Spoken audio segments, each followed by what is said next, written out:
Okay, this is How to Steal $1 Million movie review.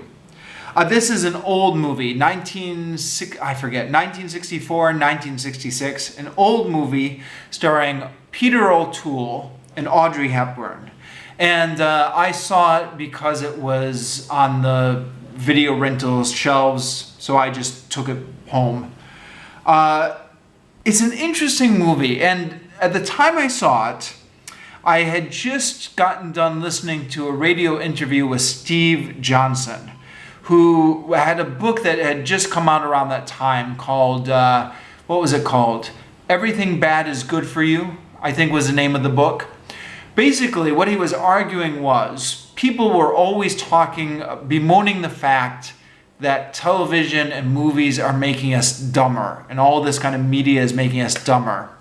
But he says if you kind of compare the media that came out in the 1960s and 70s and compare that to the media today, actually things are getting much more sophisticated and much more intelligent all the time.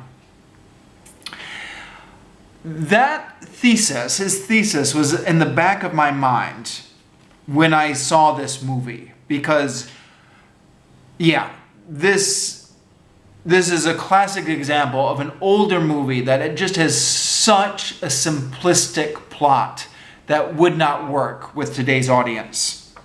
So the plot of the movie is that Audrey Hepburn and Peter O'Toole have to steal a heavily guarded statue from a museum to avoid Audrey Hepburn's father being exposed as a forger.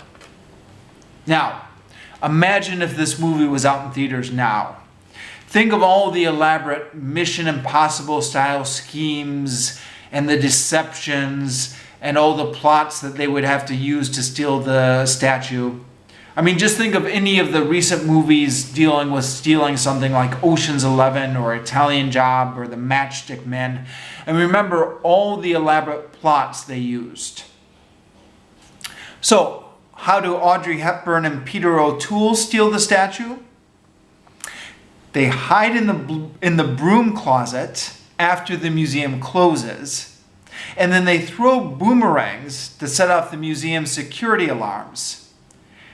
The museum's guards eventually get tired of the false alarms and turn off the security. And that's it. That's a whole plot. And then they just take the statue and walk away. Yeah. Makes you realize kind of how far we've come from those kind of movies. Still, for all that, this movie is totally worth seeing. So that, just for an example, a chance to see Audrey Hepburn and Peter O'Toole in their prime.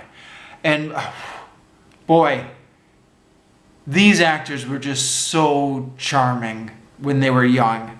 Audrey Hepburn is just so charming. Peter O'Toole, what? Boy, he just such a charming guy. Yeah, two Hollywood legends at their peak, worth seeing just for that alone.